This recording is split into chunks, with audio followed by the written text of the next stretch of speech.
Welcome.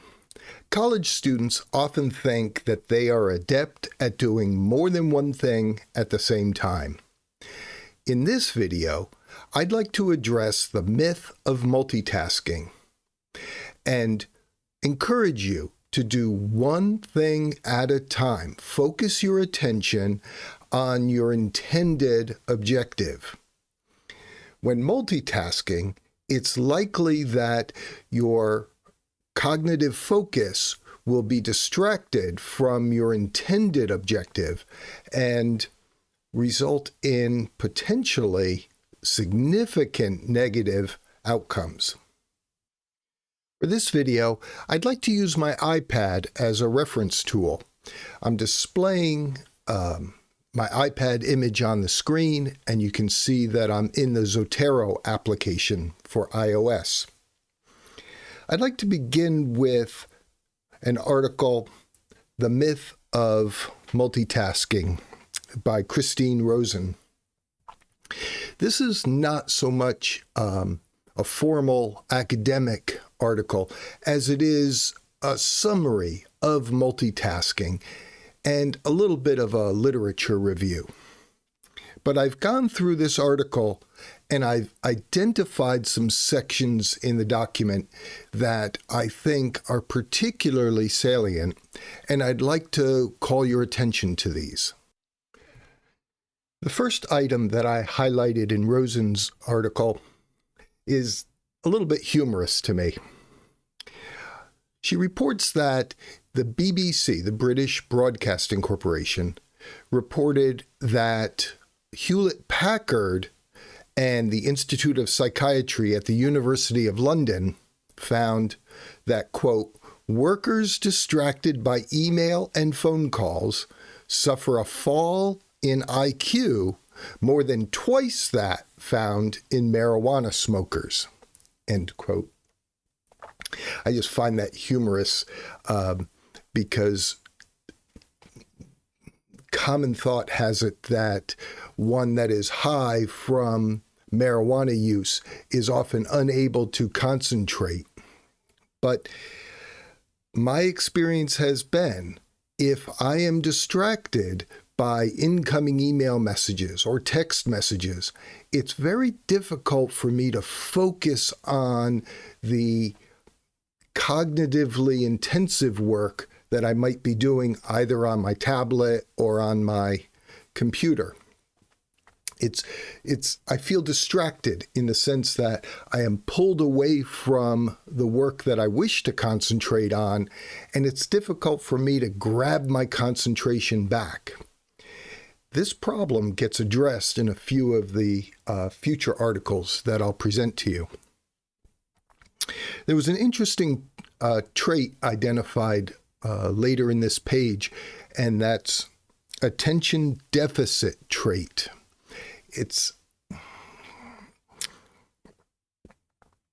The researcher claims that attention deficit trait is purely a response to the hyperkinetic environment in which we live. So, Hallowell, the reporter of that item, is arguing that we live in a world that is hyperkinetic and that it's the world in which we live that is causing this psychological outcome of attention deficit trait. I find naming it attention deficit trait a little bit disingenuous because attention deficit hyperactivity disorder is a well-known psychological phenomenon, and it does a little bit of a disservice to those people who suffer from that malady to also use the term attention deficit trait for an outcome that's caused by the environment. But on the other hand, I also understand it's probably an honest nomenclature for a trait that has been demonstrated. On the next page, Rosen goes on to say that multitasking is a poor long-term strategy for learning. She gets right to the heart of the effect that multitasking can have on the learning process.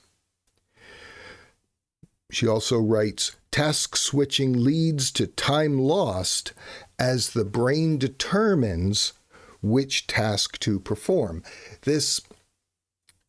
The amount of cognitive effort and the delay in the transition between activities is commonly referred to as task switching.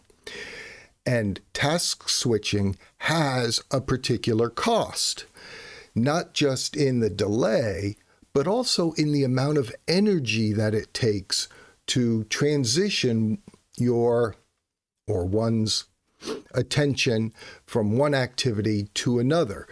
The process of task switching can ultimately be draining on one's energy.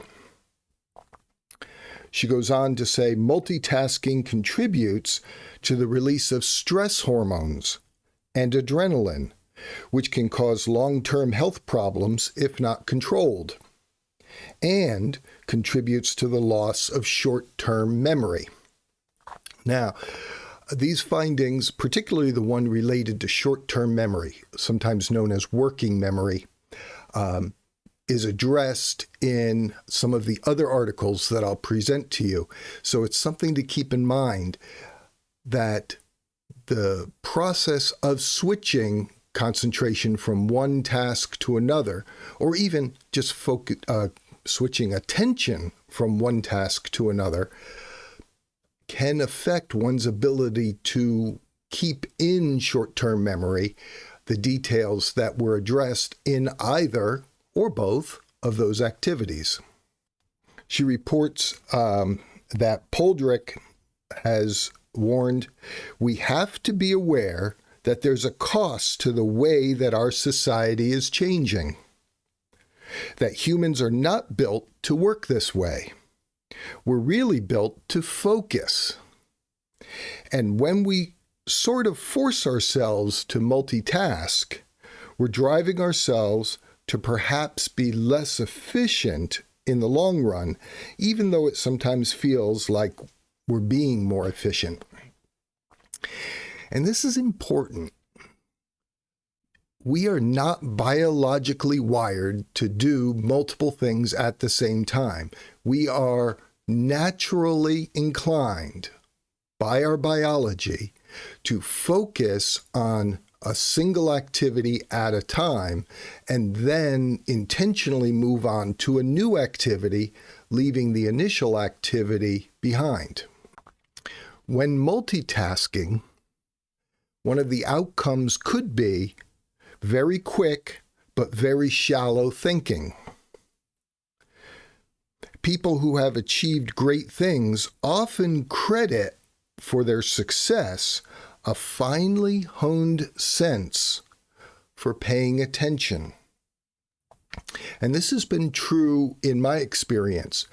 Each of the acquaintances that I have, whether they're colleagues at work or personal friends, those that I most respect for their ability to think deeply and clearly also have an ability to have a laser type focus on whatever they're doing at the moment.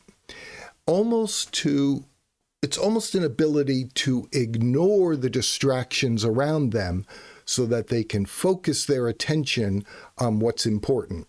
When you take your introductory psychology courses, you'll be introduced to William James.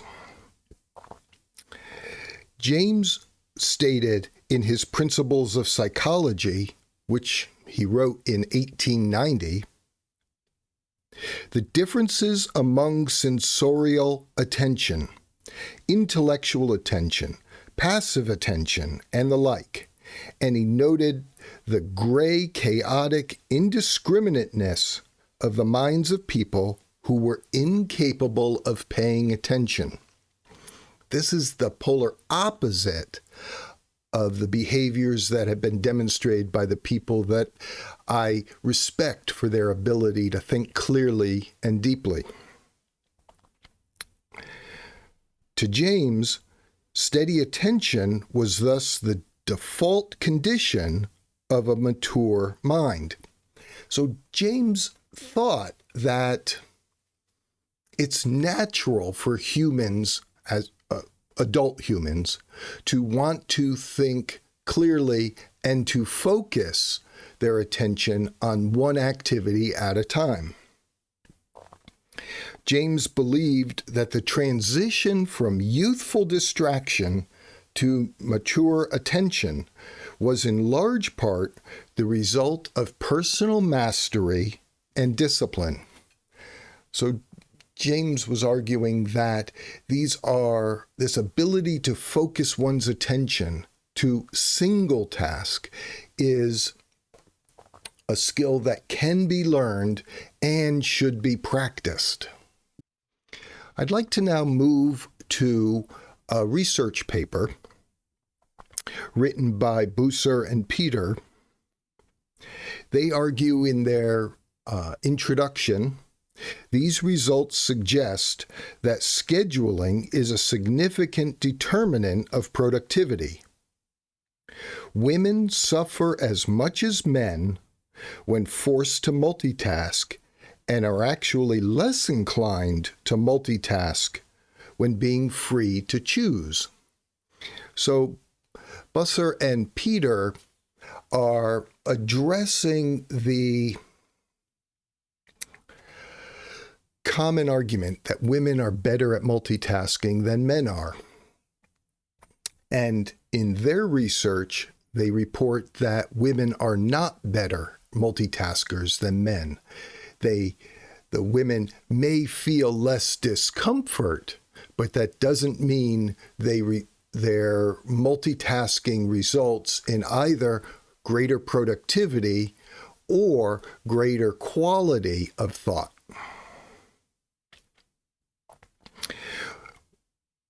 While empirical evidence is lacking, the view that women are better at multitasking gets support from the hunter-gatherer hypothesis, a theoretical argument in biological anthropology. In particular, Fisher claims that the prehistoric division of work that's built into different aptitudes into the male and female brain through natural selection. Different skills are required for hunting. These are performed by males than the skills required for gathering, which are performed by women. As a consequence, Fisher argued that women think contextually as they synthesize many factors into a, quote, web of factors, while men think linearly, focusing on a single task until it is done. This implies that women are both better at multitasking and more inclined to do it. However, Busser and Peter found that that's not necessarily the case based on their quasi-experimentation. Bussey and Peter acknowledge that they define multitasking in a manner similar to the way psychologists would define task switching, the process of moving from one cognitive activity to another. And they acknowledge that there's a possible benefit to the moving between complementary activities as the integration of information from the second activity may yield light on the thoughts related to the first activity, allowing the first activity to be seen through fresh eyes. However, that's not supported by the experiment. The outcome of having fresh eyes to review the material isn't supported in the literature that I've been able to review today. In the discussion comments reviewing the results of their experiment, Bussey and Peter stated that when comparing the treatment groups, the groups that were given particular multitasking activities, that the outcome in productivity was negatively reduced. And then they get very clear in their final statements that men do not focus on a single task any more than women do. And by, in this case, they're talking about qualitatively. Men are not better at focusing at a single task than women are. And also, women are not better at multitasking than men are.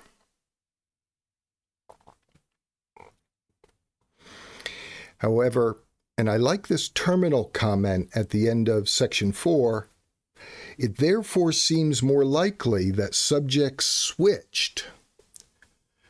switched tasks because they wrongly thought it would increase their performance. So in their experiment, Bussey and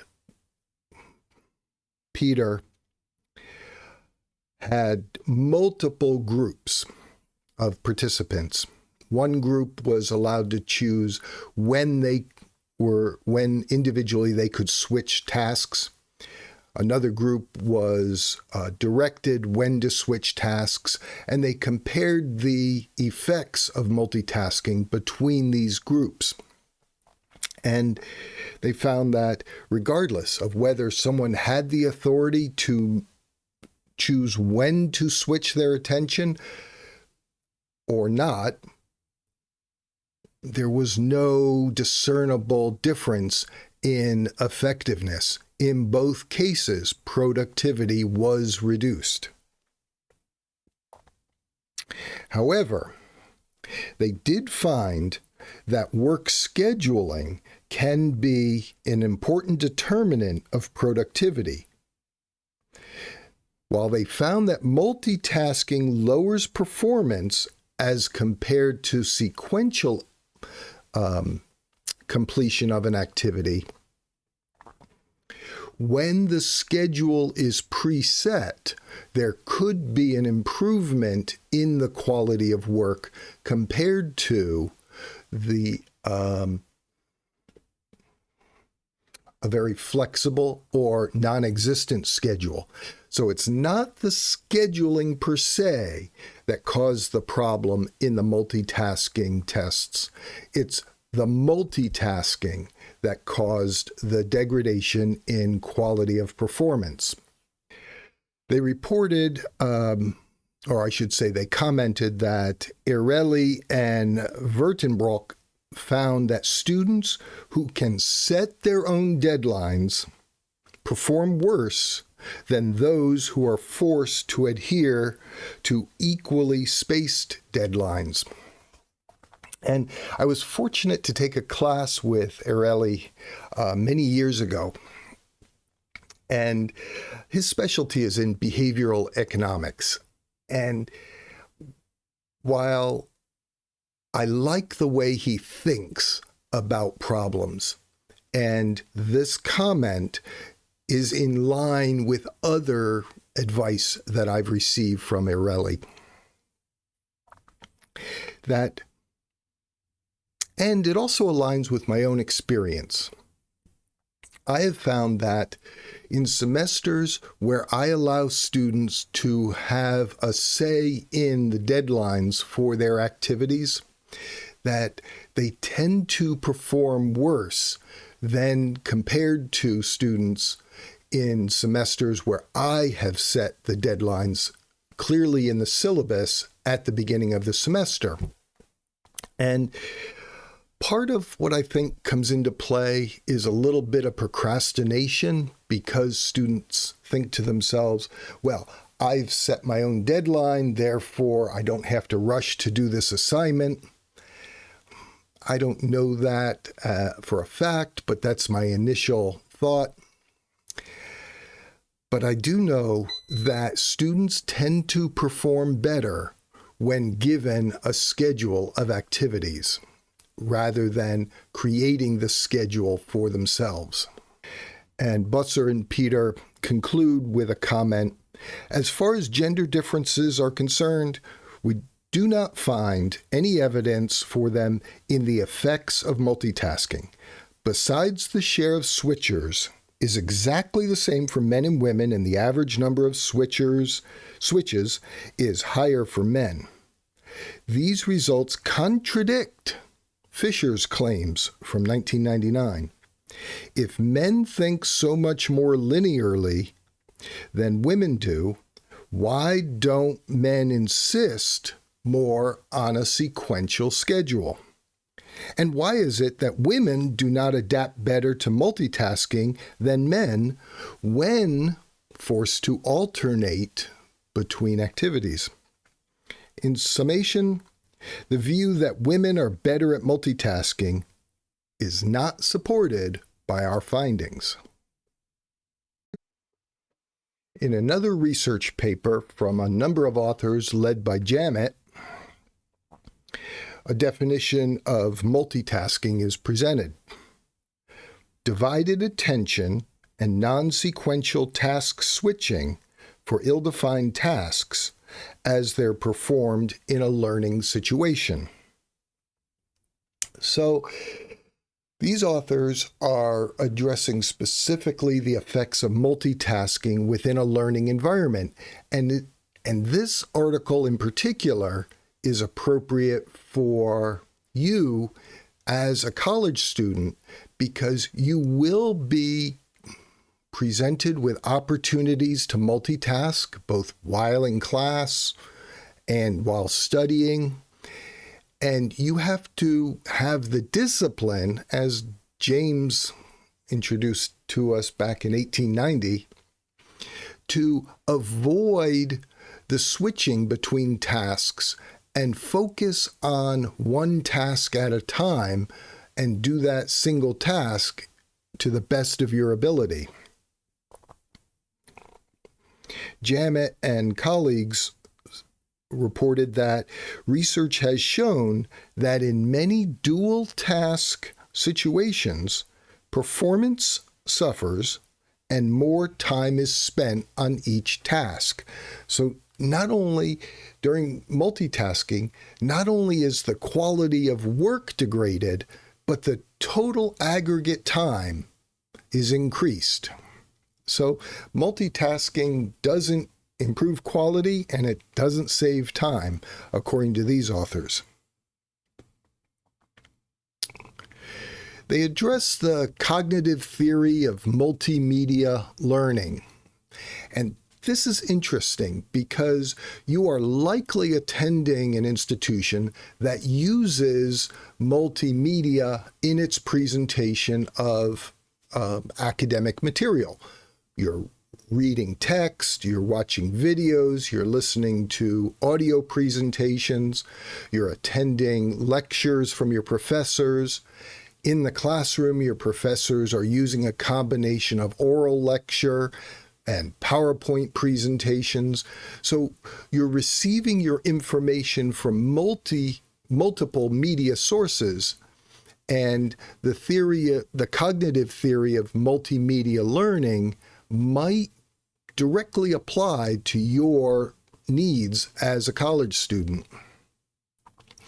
But the theory, as presented by Mayer in 2014, addresses meaningful learning, a deep understanding of the material that can occur when learners actively engage in the three generative processes of selecting relevant incoming information, organizing the information into a coherent manner, and integrating the representations with relevant prior knowledge. Now, inherent in that description is the need to focus well on acquiring information about a single topic at a time.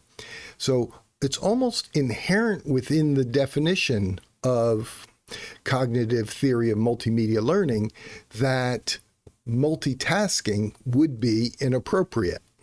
Now, later in Jamet and colleagues' paper, they reported that regardless of a student's interest in the topic of the course, both multimedia and non-multimedia multitasking led to negative performance outcomes. So I sometimes will catch students in class, this is my word for it, but fooling around on their computer, not paying attention to the lecture material. And when, I challenge them privately afterwards, and I ask them, why were you sending text messages or why were you participating in social media during class? Students often tell me, well, it's because the material was boring. Thank God they don't say that I was boring. They blame the material. But these researchers are finding that there's still negative outcomes when multitasking is performed, regardless of the student's interest in the course material. I found this a little off-putting, but it's the researchers reporting. Our results clearly demonstrated that students engage extremely frequently in off-task multitasking. And elsewhere in their paper, they describe this multitasking taking place during class sessions. I don't know exactly what they mean by extremely frequently, because that's a ill-defined adjective. And I would hope that in your classes, you don't frequently multitask and do things that are off task, off topic during your class sessions. But according to these researchers, that's a common practice for college students. Now, Jamet and colleagues also address the use of digital information devices in the classroom by students. And they found that laptop users engaged in more off-task multimedia behaviors than those students who took longhand written notes. Students who used a laptop during the tutorial session engaged in more off-task activities than longhand note takers and scored a little lower on memorization of course content. Now, in prior videos, I've acknowledged that I prefer to take notes when I'm attending a workshop. I like to take my notes on my laptop using Evernote.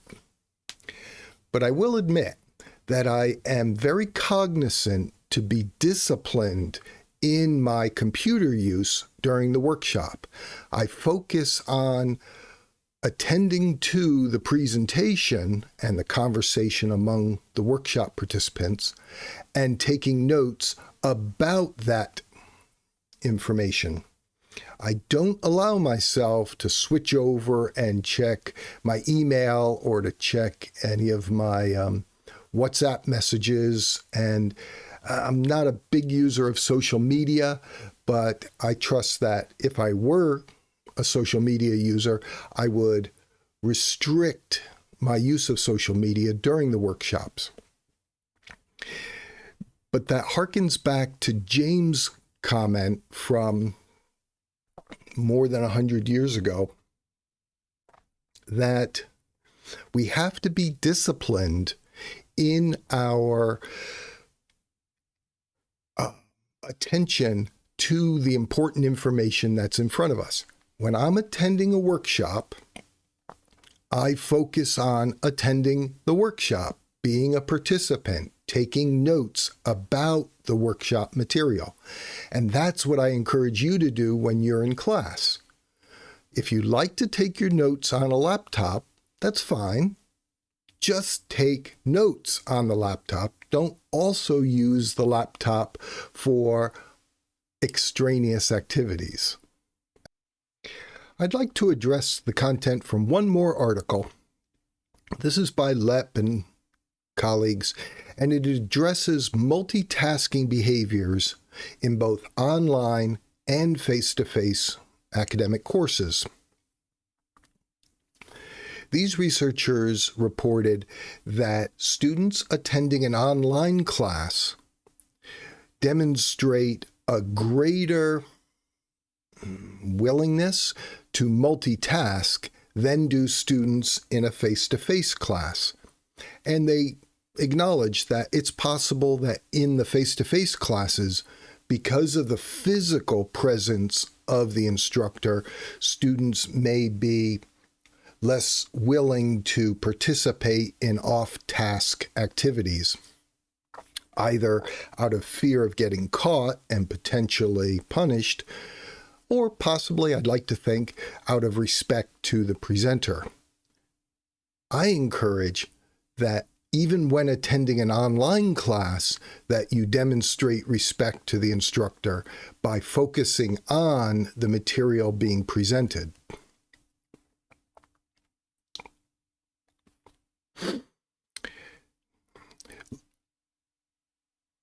Lepp and colleagues wrote, "Our cognitive capacity for completing any task is finite. We only have a limited amount of cognitive capacity at any one time. Thus, if multiple tasks are attempted simultaneously, then our finite cognitive capacity is divided between all the tasks." And if there were more than two tasks, then it would be among all the tasks.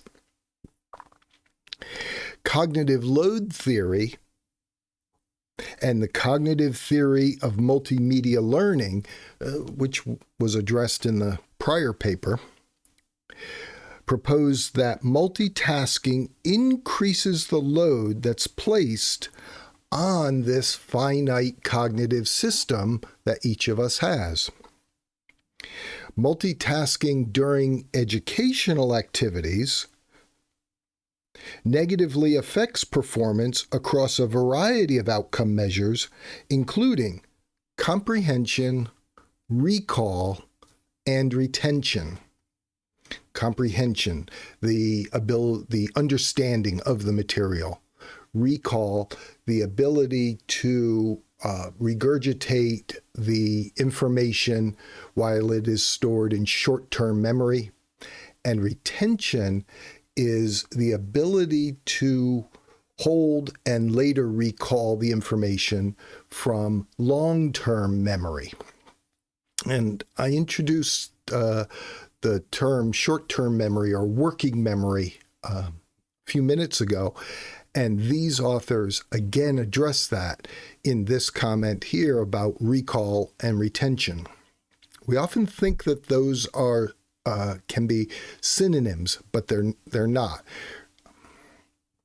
Recall is the ability to bring something back and to think about it. Retention is the ability to hold on to something so that it can be used later. The negative relationship between multitasking and academic performance is largely consistent from research study to study of students, regardless of sample, academic setting, or the method used during the research experimentation. Over in the bottom right corner of this page is an interesting term, self-efficacy for self-regulated learning. I think this is a topic that you might find interesting to research on your own because it's I'll just leave it at that. This is something that you should dig into the university library and learn more about. It's frequently abbreviated as SE:SRL, self-efficacy for self-regulated learning.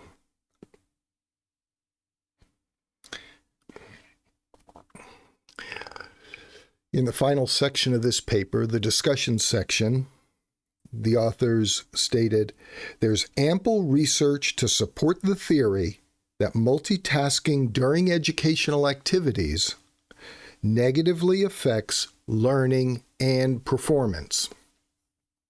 And now, if I could introduce a little clue to how to read an academic paper, notice that after the highlighted section on this page, there's a citation to example literature. E.g. means exempli gratis, Latin for example.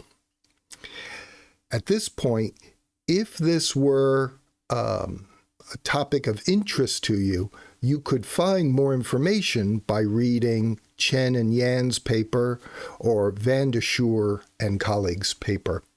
And how would you find where those papers are? Look on the references list. There'll be a full reference entry so that you can locate the paper through your own university library.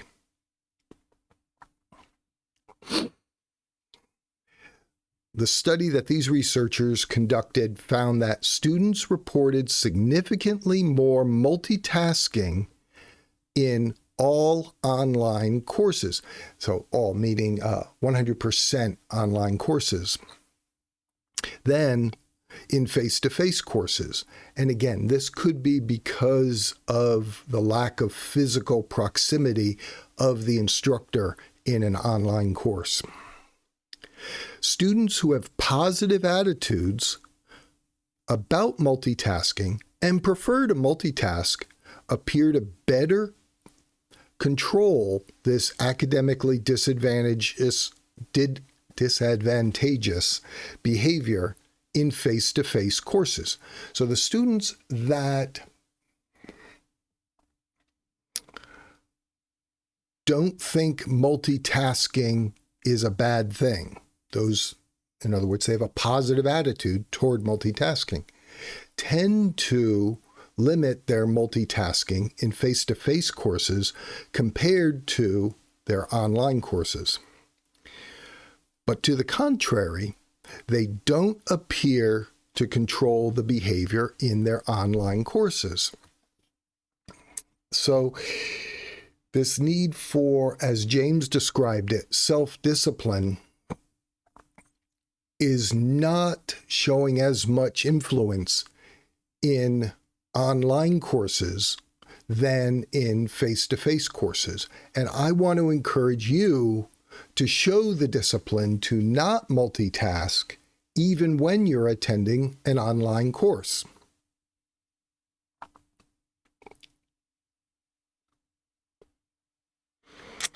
And that's all that I found important in that paper.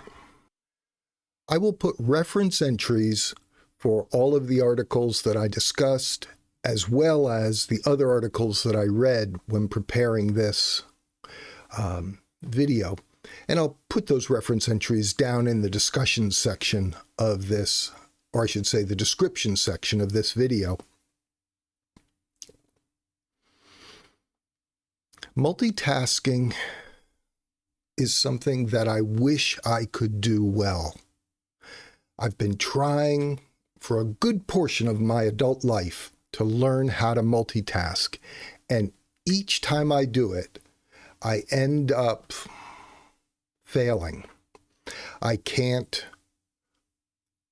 text and drive.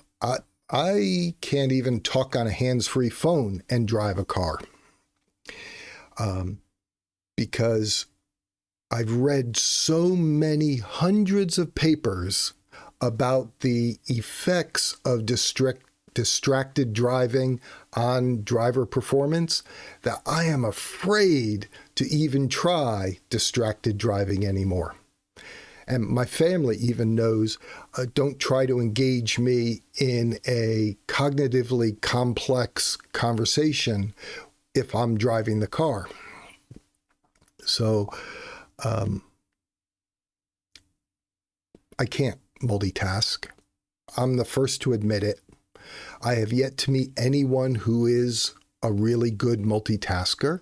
Now, I have met people who are very good at quickly task switching, but in the process of task switching, they lose the recall of the information from the prior task. Yeah, I've yet to meet someone who's good at multitasking, so I don't have any evidence in my life or in the literature to think that you could be good at multitasking. So I encourage you not to demonstrate the hubris of thinking that you are good at multitasking. Practice, as James advised us more than 100 years ago. Focus on one thing, practice it, discipline yourself to be focused, and do your best at one task at a time. I wish you the absolute best in all of your academic work, and I'm sorry to be the bearer of bad news that multitasking is not a skill to pursue. And I wish you good luck. Bye for now.